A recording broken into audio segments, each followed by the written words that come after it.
15. 위험한 생각.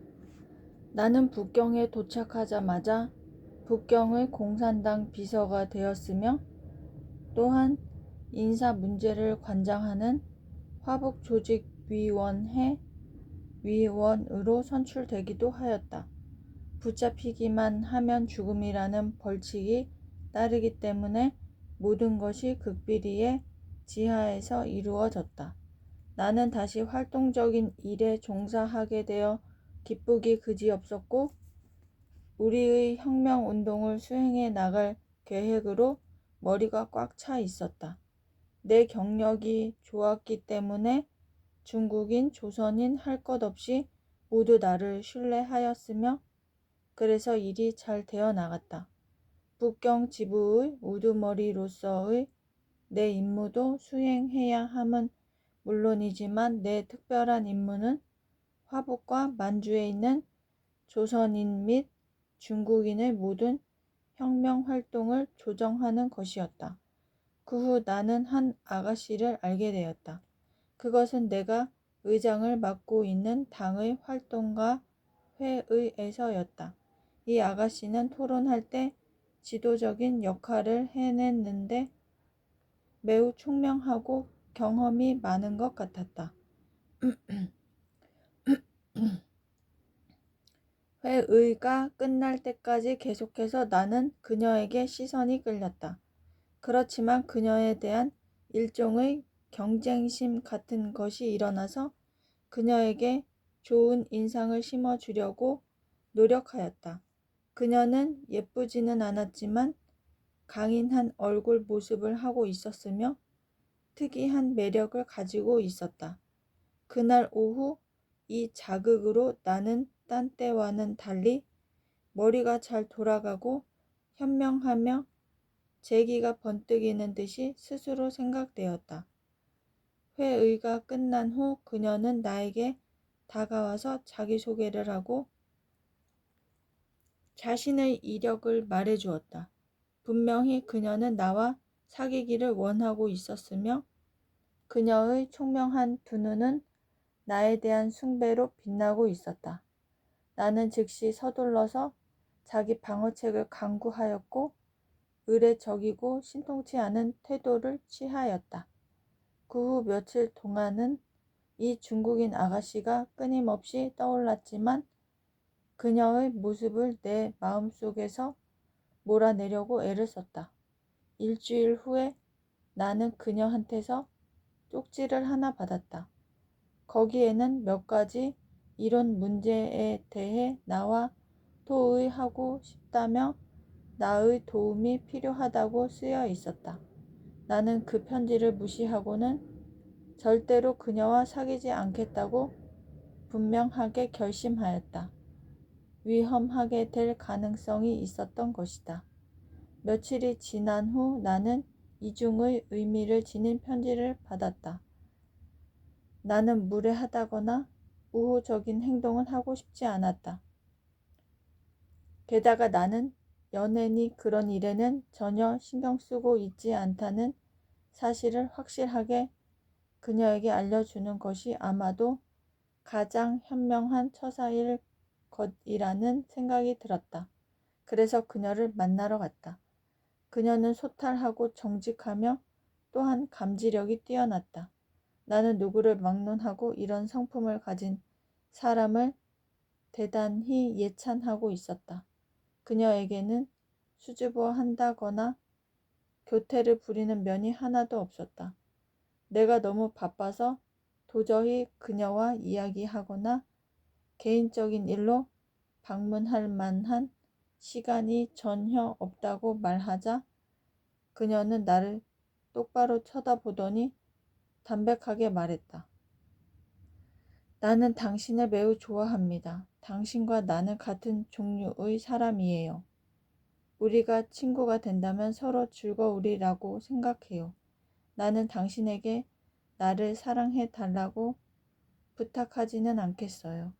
내 연인은 작년에 이곳 천교에서 이 대교를 비롯한 19명의 동지들과 함께 장장님한테 처형당했답니다.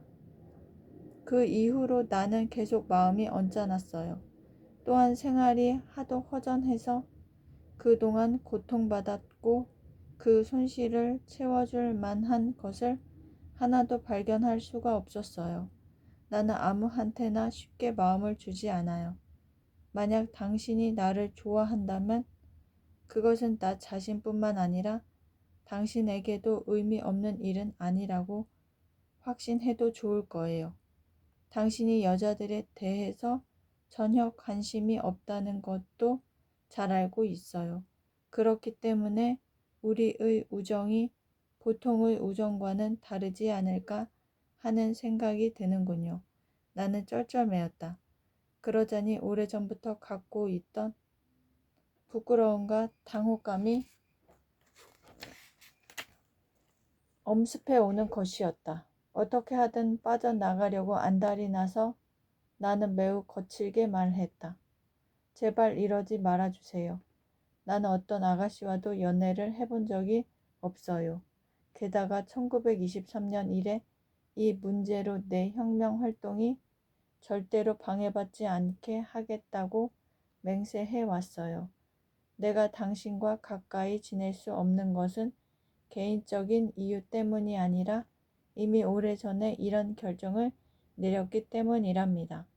당신과는 친구로서가 아니라 오직 당의 사업 관계를 통해서만 만날 수 있을 것입니다. 그 아가씨는 미소를 지었다. 나로서는 알 수 없는 어떤 예지로 가득 찬 뭔가 알았다는 듯한 느긋한 미소였다. 당신은 거친 마음을 갖고 있군요. 그렇다면 매이는 것이 필요해요. 혁명을 하는 데는 둘이 함께 일하는 것이 혼자 일하는 것보다 얼마나 좋은지 아직 모르시는군요.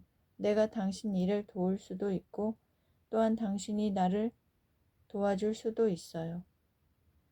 어쩔 수 없이 지하 생활을 해야만 한다면 한 남자와 한 여자 사이의 친밀한 우정은 심리적 안정과 깊은 동지애, 다른 어떤 관계에서 얻을 수 있는 것보다도 더 깊은 동지애, 심리적 안정과 깊은 동지애를 의미해요. 언젠가는 내 말이 옳다는 것을 인정하게 될 거예요. 나는 곧 위험한 사명을 띠고 만주로 가게 될 것입니다. 만일 당신이 나에게 얽매인다면 그것은 당신을 더욱 불행하게 만들 뿐이라고 생각합니다. 이미 당신은 한 연인을 희생시킨 경험이 있습니다. 지금 당신은 그 경험을 또 한 번 되풀이하려 하고 있을 뿐입니다. 만일 당신이 나를 사랑하게 된다면 내가 만주에 있는 동안 걱정이 되어서 당신의 일을 제대로 하지 못할 것입니다.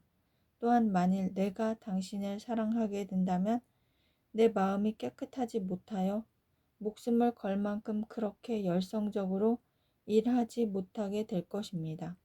사랑은 남자나 여자를 겁쟁이로 만들지 않습니다. 오히려 더 용감하고 더 결단력 있게 만들지요. 만일 사랑 때문에 당신의 용기가 줄어든다면 나는 당신을 경멸할 것이고 그러면 문제는 해결될 것입니다. 내 연인이 죽은 이래 나는 죽음, 자신의 죽음이거나 타인의 죽음이거나 간에 나는 죽음이라는 것에 대한 공포가 완전히 없어졌어요. 삶이라는 것의 가치가 줄어들고 용기가 더욱 가치 있게 된 거예요. 지금은 혁명에 대한 나의 임무가 이전보다도 커졌어요. 내 임무뿐만 아니라 그 이의 임무까지도 수행해야 되기 때문이죠. 만일 당신마저 죽는다면 나를 믿고 자기 자신이 혁명 대열에서 사라져 버린다고는 생각지 마세요. 나는 장래의 내 짐이 2배로 된다고 생각할 수밖에 없고 반드시 해내고야 말 것입니다. 혁명은 하나의 추상물이 아닙니다. 살아 움직이는 인간으로 만들어지는 것이지요. 인간적인 요소가 대단히 중요합니다. 인간적 요소가 혁명의 유기적인 단결, 동지 간의 충성과 더욱 커다란 책임. 인간적 요소가 혁명에 유기적인 단결을 부여해 주는 것입니다. 함께 있으면 우리는 튼튼합니다. 떨어진다면 당신도 나도 단지 개체에 불과할 뿐 완전한 하나의 단위를 이룰 수는 없습니다. 아마도 내가 만주에서 돌아올 때에는 아니요. 그때는 너무 늦어요. 왜 당신은 아가씨 한번 사랑해 보지 않고 죽으려고 하는 거죠? 혁명가도 역시 사람입니다. 기계가 아니에요. 당신만 좋다면 나도 함께 가겠어요. 나는 위험한 일이 하나도 두렵지 않아요. 내가 도움이 될지도 모르고 당신이 조선 사람이라서 중국인 사이에서 할 수 없는 일도 나라면 할 수 있을지도 몰라요. 아니야. 그럴 수는 없어. 나는 깜짝 놀라서 버럭 소리를 질렀다. 그렇다면 당신 마음대로 하세요. 편지나 보내주신다면 나는 그것으로 좋게요. 나는 꼭 당신을 기다릴 거예요. 나는 믿고 마음에 새겨둘 사람이 있었으면 해요. 당신이 나를 원하고 있다는 것을 알기만 하면 나는 더욱 힘이 날 것이고 전만큼 불행하지 않게 될 거예요. 하지만 나는 당신을 원하고 있지 않아요. 당신은 자기 자신을 속이고 있을 뿐입니다. 아니에요. 당신은 나를 원하고 있고 또한 필요로 하고 있어요. 나는 그걸 알고 있지요. 자기 자신을 속이려고 애쓰지 마세요. 당신은 그 정도로 어리석지는 않아요. 당신은 반드시 내게 돌아올 거예요. 당신은 자기 하나만 생각하고 있을 뿐이고 동시에 자기 자신을 거절하고 있어요. 아무런 이유도 없이. 그렇다면 편지 같은 걸로 괴로워하지도 마세요. 하지만 당신의 속 좁은 이기심이 당신을 더욱 훌륭한 혁명가로 만들어주지는 않을 것입니다. 정말이에요. 그것은 당신의 개인 생활 문제에 있어서 좌익 소화병의 한 형태에 불과할 따름입니다.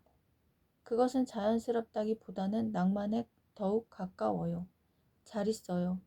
나는 겁이 나서 문을 향하여 주춤주춤 물러나면서 작별 인사를 하였다. 내가 마지막 몸놀림으로 그녀를 내 품에 안아주기를 바라고 있다는 것을 알았기 때문이다. 두려워하시는군요. 도망치지 마세요. 쫓아가지는 않겠어요. 정히 그렇다면 만주에서 돌아올 때까지. 문 밖에 나오자 휴 하고 한숨을 내쉬었다. 그리고 계집애들이란 도대체가 맘대로 안 되는군 하고 탄식하면서 큰 걸음으로 걸어갔다. 속에서 끊임없이 솟아오르는 새로운 욕망을 깨부수려 애쓰느라고 나는 며칠 밤을 잠을 이루지 못하였다. 나는 저 돌중보다도 더 나빠. 나는 바보야. 나는 홀로 중얼거렸다. 왜 나를 위해 애도해주는 사람조차 없는 상태로 만주에서 죽어야만 하지? 그래, 혁명가도 역시 한 인간이야. 바로 이 말이 광주에서 김충창을 변호하기 위해 내가 한 말이었다. 그런데 이 말을 이 아가씨가 나한테 거꾸로 들이댄 것이었다. 김충창의 연애 사건 이후 나는 만일 이상적인 아가씨와 만나기만 한다면 연애를 해도 괜찮겠다고 생각하고는 있었다. 그리고 해륙풍에서 고사일생으로 살아남고 상해에서 앓는 동안에 삶이 얼마나 귀중하며 적어도 일시적이나마 삶에 주어져야 하는 일체의 것. 음식물, 안락함, 우정, 사랑, 안전. 일체의 것이 얼마나 귀중한가 하는 것을 알게 되었던 것이다. 거의 무의식적으로 나는 훗날 나와 연애하게 될 이상적인 처녀상을 그리고 있었다. 이제 이 모든 생각을 한데 뭉뚱그려 보니 유령이 거기에 너무나 꼭 들어맞아서 불안한 느낌이 드는 것이었다. 그 이상적인 아가씨는 첫째로 몸도 마음도 튼튼해야만 한다고 결정하였다. 위험에 직면해서 나약해져서는 안 되고 혁명가로서의 굳건한 결의를 가지고 있어야 하며 또한 건강해서 병에 걸리지 않고 어려운 생활을 견뎌 나갈 수 있어야만 한다. 둘째, 나를 만나기 이전부터 독립적인 생활을 하고 있어서 짐이 아니라 조력자가 되며 또한 내가 감옥살이를 한다거나 혹은 돌보아 줄 수가 없게 되더라도 걱정할 필요가 없는 그런 아가씨를 찾아내기를 원하였다. 미녀를 바라지는 않았지만 그렇다고 추녀를 바라지도 않았다. 그보다는 얼굴과 몸과 마음이 좋아 있는 통일을 이룬 과학적인 아름다움이 있는 아가씨이기를 바랐다. 일부분만이 아니라 전체적으로 아름답기를 원했다. 의학도로서의 나에게는 겉이 아니라 튼튼함과 총명함이 아름다움이었다. 얼굴의 아름다움은 그 밑에 가려져 있는 추악함, 허영심과 이기심과 우둔함, 가려져 있는 추악함을 감추는 가리개처럼 보였던 것이다. 아니면 얼굴의 아름다움이 그러한 성질들을 만들어냈는지도 모르겠다. 나에게는 미란 행동이요 수동성이 아니었다. 아가씨가 어떻게 생각하고 어떠한 반응을 보이는가 하는 것이 그녀의 아름다움의 본질적인 부분이어야만 하는 것이었다. 이상적인 아가씨라면 예지와 정열로 반짝이지 않으면 안 된다. 차가운 지성만으로는 충분치 못하다. 이런 것이 갖춰지면 또한 내 의대 시절의 유산인데 갖춰지면 또한 아가씨의 가계에 대해서도 알고 싶어 하였다. 왜냐하면 유전은 완전히 설명할 수 없는 그녀의 일부를 이루고 있기 때문이다. 이 기초 위에 일체의 강함과 아름다움이 근거하는 것이었다.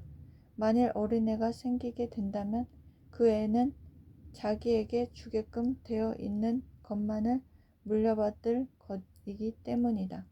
나는 아주 이성적이고 과학적이라고 스스로 생각하였던 것이다. 이런 아가씨를 만난다는 것이 어려울 리가 없다.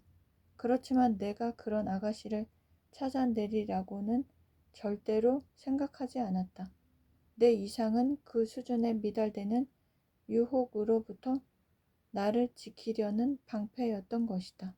설령 그런 이상적인 아가씨를 발견하게 된다 하더라도 아무튼 결혼 문제를 중요하다고는 생각하지 않았다. 동거를 한다 해서 정식 결혼과 다를 바가 없다. 우리 일을 하는데 더욱 편리한 것이라면 공식적으로 결혼할 것이다. 별로 편리하지 않은 것이라면 신경 쓰지 않을 것이다. 애가 생기지 않는다면 아마도 결혼이라는 것이 중요하지 않을 것이다. 그런데 유령은 이 모든 경우에 딱 들어맞는 아가씨였다. 그녀는 그다지 예쁘지도 않았다. 그녀는 독립적이고 육체적으로 튼튼하고 매력적이며 지성이 있고 마음씨가 따뜻하고 용감하고 솔직하고 훌륭한 혁명가였다. 게다가 그녀는 나를 좋아했고 나 또한 그녀가 좋았다. 단 하나 잘못된 점이 있었다. 나 이전에 이미 연인이 있었다는 것이다. 원래의 내 그림 속에는 이러한 가능성을 고려해 넣지 않았었다. 하지만 그런 생각은 혁명적 사상가에 걸맞지 않는다고 생각되어서 밖으로 밀쳐내 버렸다. 나는 자신이 끝없는 심연 속으로 굴러 떨어지고 있다고 느꼈다. 발버둥쳐 보았자 이 꼴사나운 추락을 가속화시킬 뿐이었다. 현재 그녀를 다시 만나지 않을 정도의 의지력은 가지고 있지만 영원히 빠져나올 만한 힘은 가지지 못했다고 느껴졌다. 곧 사랑이 나를 사로잡으리라.